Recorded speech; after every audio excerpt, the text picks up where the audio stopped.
Hello everyone, welcome to all of you in Exam Guru. दोस्तों, हो सकता है वीडियो के स्टार्टिंग के 1 से 2 मिनट में आपको वॉइस प्रॉब्लम हो, तो उसे आप थोड़ा मैनेज कर लेना। आगे आपको वीडियो में कहीं भी इस तरह की प्रॉब्लम नहीं होगी।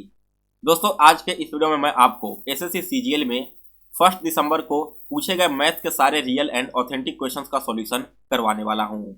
अगर आपका एग्जाम आगे आने वाले शिफ्टों में है तो यह वीडियो आप लास्ट तक जरूर देखें।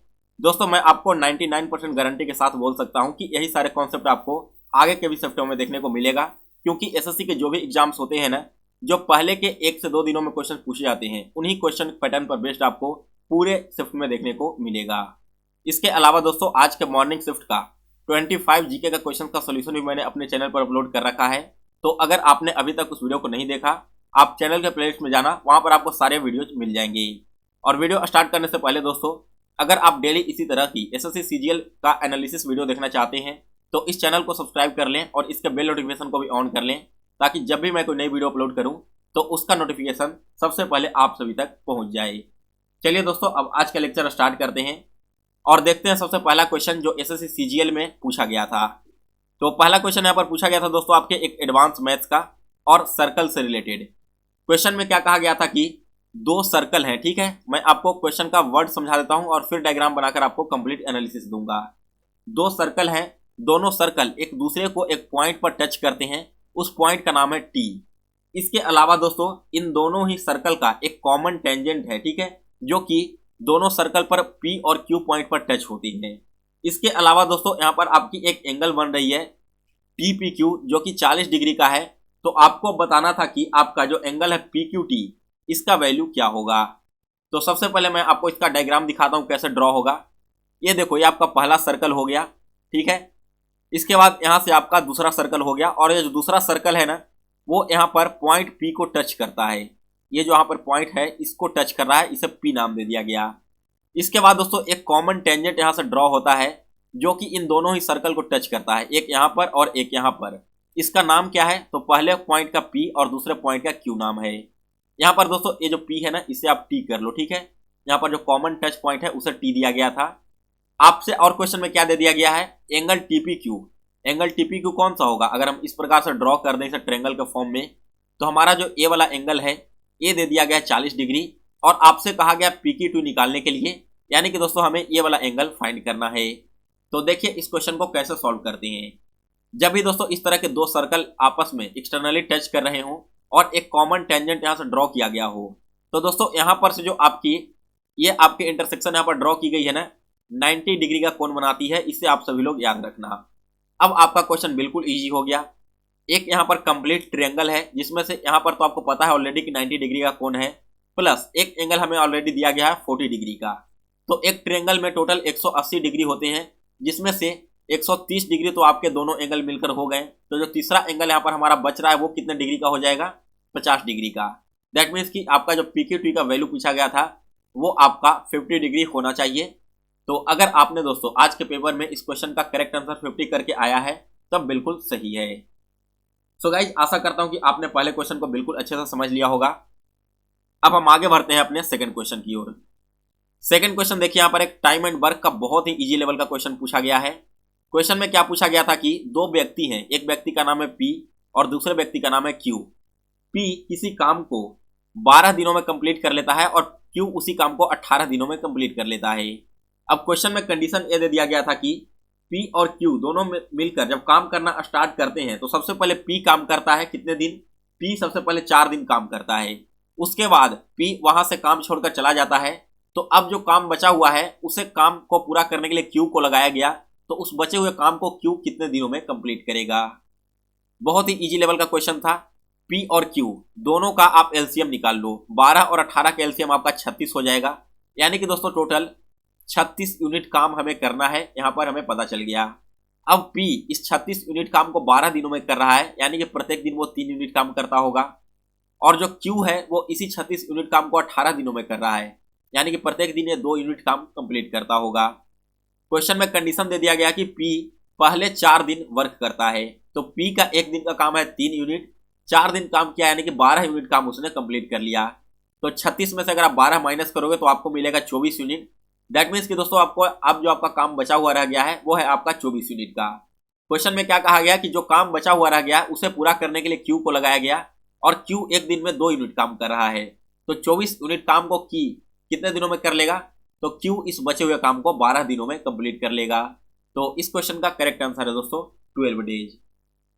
इसके बाद आगे बढ़ते हैं अगले क्वेश्चन की ओर। अगला क्वेश्चन है 3 नंबर, एक आपका ट्रिग्नोमेट्री बेस्ड क्वेश्चन था। देखिए इस क्वेश्चन में क्या पूछा गया है। क्वेश्चन बहुत ही सिंपल सा था। क्वेश्चन में पूछा गया था कि sine 45 degree divided by cosec 45 degree plus sec 60 degree का मान क्या होगा।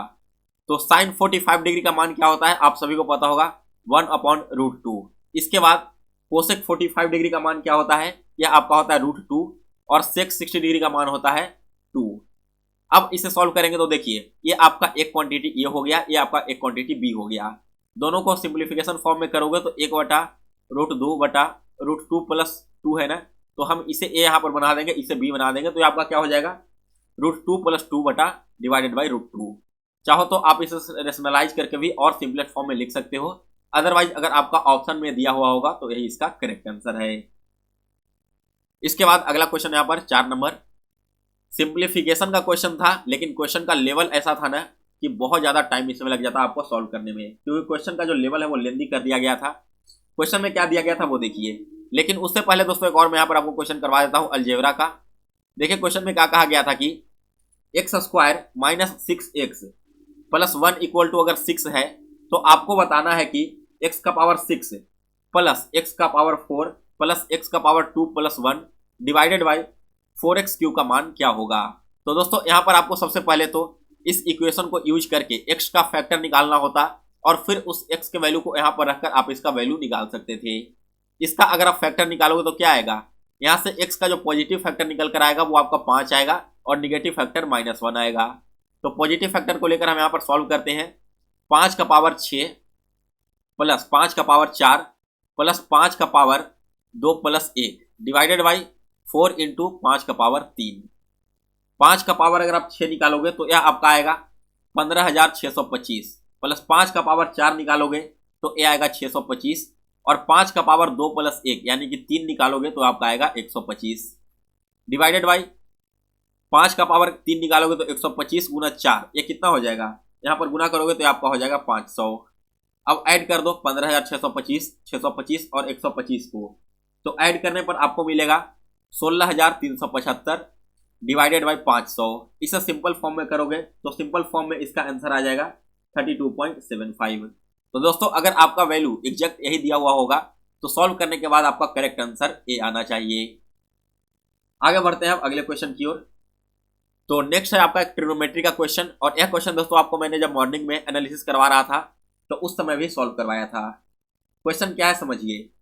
क्वेश्चन में दिया गया था कि एक ट्रायंगल आपका है, ठीक है, राइट एंगल ट्रायंगल, जिसमें आपका परपेंडिकुलर यहाँ पर है, ये आपका कोण 60 डिग्री का है और बेस आपका 6.5 मीटर का है। आपको बताना है कि इस परपेंडिकुलर का वैल्यू क्या होगा। तो यहाँ पर हम क्या करेंगे, tan 60 = हम कर सकते हैं ना P/B, यानी कि tan थीटा का वैल्यू क्या होता है परपेंडिकुलर डिवाइडेड बाई बेस। तो tan 60 का मान क्या होगा √3 = परपेंडिकुलर हमें निकालना है, बेस दिया गया 6.5 मीटर का, तो यहाँ से हमारा परपेंडिकुलर का वैल्यू क्या हो जाएगा 6.5 √3 सेंटीमीटर। इस क्वेश्चन का करेक्ट आंसर था। इसके बाद अगला क्वेश्चन, नेक्स्ट क्वेश्चन देखिए, यहाँ पर एक आपका सिंपल इंटरेस्ट का था, बहुत ही इजी लेवल का क्वेश्चन। क्वेश्चन में क्या दिया गया था दोस्तों कि आपका प्रिंसिपल जो दिया गया है ना वो यहाँ पर 3,000 रुपये का है, जो अमाउंट निकल कर आ रहा है वो यहाँ पर 3600 का है, जो यहाँ पर टाइम दिया गया है वो आपका 4 साल का है। तो इसका रेट क्या होना चाहिए। रेट निकालने का फॉर्मूला क्या होता है, रेट इक्वल टू होता है simple interest into 100 divided by principal into time. तो सिंपल इंटरेस्ट हमारा कितना है दोस्तों, हमने 3,000 इन्वेस्ट किया था और वापस हमें मिला है अमाउंट 3600, यानी कि जो 600 एक्स्ट्रा हमें मिल रहा है ना वही हमारा इंटरेस्ट हो गया। तो रेट इक्वल टू क्या हो जाएगा, interest into 100 divided by principal 3,000 और इंटू टाइम 4 हो जाएगा। तो 600 से 3000 कटेगा 5 टाइम्स, 5 से 1 कटेगा 20 टाइम्स और 20 कटेगा 4 से 5 टाइम्स। दैट मीन्स कि दोस्तों रेट इक्वल टू यहाँ पर करेक्ट आंसर हो जाएगा 5%। इसके बाद अगला क्वेश्चन यहाँ पर क्वेश्चन क्या कह रहा है कि देखिए 4, 7, 14 और 22 में हम क्या ऐड करें कि इसका जो रेशियो है ना वो आपस में इक्वल हो जाए। तो देखिए यहां पर हम इसे मीन प्रोपोजिशन फॉर्मूले का यूज करके निकालेंगे। इस प्रकार से आपका दिया गया है और आपको यह बताना है कि क्या क्या ऐड करें इन चारों में जिससे कि इसका रेशियो इक्वल हो जाए। तो मान लो कि हमें चारों में क्या ऐड करना है, x ऐड करना है। 4 + x = 7 + x और यहाँ पर प्रोपोर्शनल हो जाएगा क्या 14 + x रेशियो 22 + x। इसे और सिंपल फॉर्म में लिखोगे तो क्या होगा 4 + x / 7 + x रेशियो का मान यही होता है ना, इक्वल टू क्या हो जाएगा 14 + x = 22 + x। अब यहां से आप अगर इसका क्रॉस मल्टीपल करोगे तो x का पावर 4 = यहाँ पर जो वैल्यू आएगा उस प्रकार से आप x का वैल्यू निकाल सकते हो। और x का वैल्यू यहाँ पर क्या आएगा दोस्तों, x का पावर 16 आ जाएगा तो x का वैल्यू यहाँ पर 2 आ जाएगा। यानी कि दोस्तों इस रेशियो में अगर हम 2 ऐड करें तो हमारा जो रेशियो है वो इक्वल आ जाएगा। देखिए 4 में 2 ऐड करोगे तो 6 मिलेगा, 7 में 2 ऐड करोगे तो आपको 9 मिलेगा, 14 में 2 ऐड करोगे तो 16 मिलेगा और 22 में 2 ऐड करोगे तो 24 मिलेगा। इसे आप सॉल्व करोगे तो ये आपका बिल्कुल सिंपलेस्ट फॉर्म में आ चुका है। इसी प्रकार से आगे बढ़ते हैं और देखते हैं अगला क्वेश्चन। तो नेक्स्ट क्वेश्चन यहाँ पर देखिए क्या पूछा गया था कि क्वेश्चन में दोस्तों आपका एरिया पूछ लिया गया था सेक्टर का और आर्क का लेंथ दिया गया था। एग्जैक्ट डाटा मुझे अभी तक नहीं मिल पाया है जिस वजह से मैं आपको इसको सोल्यूशन नहीं करवा पाऊंगा। फिलहाल आगे बढ़ते हैं और अगला क्वेश्चन देखते हैं। नेक्स्ट क्वेश्चन यहाँ पर क्या कह रहा है। अगला क्वेश्चन यह दिया गया था दोस्तों कि अगर किसी दो नंबर का एलसीएम, ठीक है, एलसीएम 240 है तो इनमें से कौन उसका एचसीएफ नहीं हो सकता है। और आपके जो ऑप्शंस दिए गए थे वो था आपका 20, 24, 40 और एक ऑप्शन आपका दिया गया था 25। तो देखिए 240 का फैक्टर कौन कौन सा है, 20 है, 24 है और 40 है। यानी कि दोस्तों अगर यह इसका फैक्टर है दैट मीन्स कि इसका एचसीएफ भी होगा, क्योंकि एचसीएफ क्या होता है हाईएस्ट कॉमन फैक्टर होता है। 25 जो है ना वो 240 का फैक्टर नहीं है, इसी वजह से यह आपका एचसीएफ नहीं हो सकता। तो करेक्ट आंसर था इस क्वेश्चन का ऑप्शन नंबर डी दिया गया था जो कि 25 है। इसके बाद आगे बढ़ते हैं अगले क्वेश्चन की ओर। तो अगला क्वेश्चन देखिए यहाँ पर क्या पूछा गया था कि 17 का क्यूब -7 का क्यूब डिवाइडेड बाई 17 का स्क्वायर प्लस 7 का स्क्वायर प्लस p = 40 है तो p का मान क्या होगा। देखिए इस क्वेश्चन को कैसे सॉल्व करेंगे। सबसे पहले हम 17 का क्यूब निकालेंगे। तो 17 का क्यूब क्या हो जाएगा, इसका अगर आप क्यूब यहाँ पर निकालोगे तो क्यूब निकालने के बाद यहाँ आएगा दोस्तों आपका 4913 -7 का क्यूब अगर आप निकालोगे तो आपका आएगा 343 डिवाइडेड बाई 17 का स्क्वायर 289 प्लस 7 का स्क्वायर 49 प्लस p = 40। 4913 में से 343 को घटाओगे, इसे घटाने के बाद आपका वैल्यू आएगा 4570 डिवाइड में 289 को 49 से ऐड करोगे तो यह आपका आएगा 338 प्लस p = क्या हो जाएगा 40 हो जाएगा। यहाँ पर आपका आ जाएगा 4570 = 338 में से 40 को आप मल्टीप्लाई कर दोगे तो मल्टीप्लाई करने के बाद आपका आएगा कितना, ये मल्टीप्लाई करने के बाद आ जाएगा 13520 और प्लस में क्या आ जाएगा, प्लस में आपका 40p आ जाएगा। यहाँ पर आप इसे 40p = क्या लिख सकते हो 13520 माइनस 4570। तो यहाँ पर 40p = आपका हो जाएगा 8950। तो यहाँ से p का वैल्यू क्या हो जाएगा दोस्तों 8950 डिवाइडेड बाई 40, शून्य से शून्य कैंसिल हुआ, 2 बार में 2 बार में 3 बार में 223.75 इस क्वेश्चन का करेक्ट आंसर है। p का वैल्यू क्या आ गया, p का वैल्यू आ जाएगा 223.75। इसके बाद आगे बढ़ते हैं अगले क्वेश्चन की ओर। तो नेक्स्ट क्वेश्चन दोस्तों यहाँ पर जो पूछा गया था वो इस प्रकार से था कि रीजनिंग का क्वेश्चन है। यहाँ पर आपका 64 दे दिया गया था, ये आपका 24 था और फिर एक और बॉक्स दे दिया गया था जिसमें 144 था और यहाँ पर x था। आपको x का मान बताना है। तो देखिए यहाँ पर दोस्तों जब आपका ऑप्शन दिया हुआ रहेगा ना तब इस क्वेश्चन को सॉल्व करना बहुत आसान है। ऐसे थोड़ा सा कंफ्यूजन हो रहा है। कंफ्यूजन क्यों हो रहा है वो देखिए। अगर हम इन दोनों को आपस में मल्टीप्लाई करते हैं तो हमें 8 मिलेगा ना, और 8 का स्क्वायर क्या होता है 64 होता है।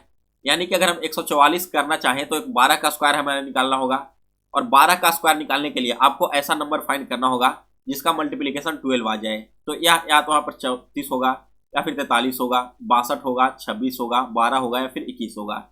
इनमें से कोई भी नंबर आ सकता है। तो अगर आपका ऑप्शन दिया हुआ रहे तब तो आप आसानी से बता सकते हो कि कौन सा आंसर होगा, या फिर यहाँ पर अगर कोई डेटा दूसरा होगा तो फिर इसका सॉल्व करने का तरीका भी कुछ अलग दिया हुआ होगा। अगर आपको यह क्वेश्चन याद है तो एक बार आप कमेंट करके कंफर्म कर देना, जिससे कि बाकी सारे स्टूडेंट को भी यहाँ पर बेनिफिट मिल जाए, उन्हें पता चल जाए कि यहाँ पर करेक्ट आंसर क्या दिया गया था।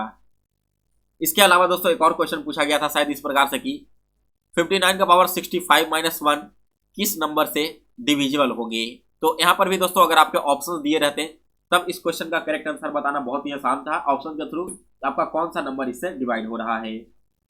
इसके अलावा दोस्तों एक और यहाँ पर क्वेश्चन पूछा गया था। क्वेश्चन क्या था कि यदि x प्लस 1y(x) का वैल्यू 5 है तो x square plus 1y(x) square का वैल्यू क्या होगा।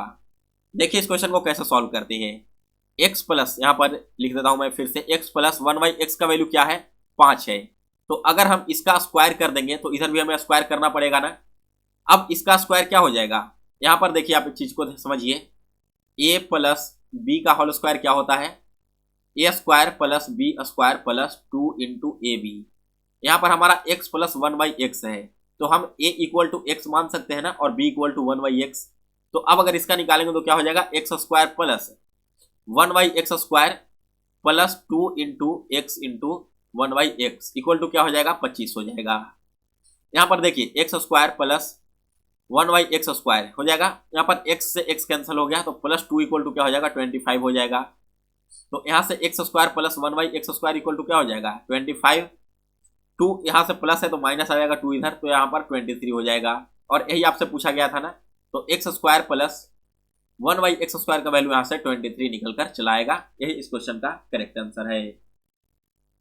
सो गाइज इसी तरह से आप चाहो तो इस क्वेश्चन का सॉल्व कर सकते थे। और दोस्तों अभी तक मुझे टोटल 12 से 13 मैथ्स के क्वेश्चंस मिले थे, जिनका सॉल्यूशन मैंने आपको करवा दिया। बाकी के और भी जो क्वेश्चंस आज के एग्जाम में पूछे गए हैं वो सभी क्वेश्चंस को मैं कलेक्ट कर रहा हूं, और आज शाम से लेकर रात तक आपको टोटल 25 क्वेश्चंस कंप्लीट करवा दिए जाएंगे। सो गाइज अगर आपने अभी तक भी इस चैनल को सब्सक्राइब नहीं किया है तो इसे सब्सक्राइब कर लें और इसके बेल नोटिफिकेशन को भी ऑन कर लें, क्योंकि आज से लेकर एसएससी सीजीएल एग्जाम के लास्ट डे तक यहाँ पर आपको हर एक शिफ्ट का complete analysis real and authentic way में दी जाएगी। और गाइज अगर आपको यह वीडियो पसंद आया हो तो इसे लाइक और शेयर जरूर करें। साथ में दोस्तों आज के पहले शिफ्ट का कंप्लीट एनालिसिस का पीडीएफ आप हमारे वेबसाइट examgurujob.com से डाउनलोड कर लेना। मैंने लिंक इस वीडियो के डिस्क्रिप्शन बॉक्स में दे दिया है। मिलते हैं दोस्तों फिर से एक नए वीडियो में, तब तक के लिए जय हिंद जय भारत।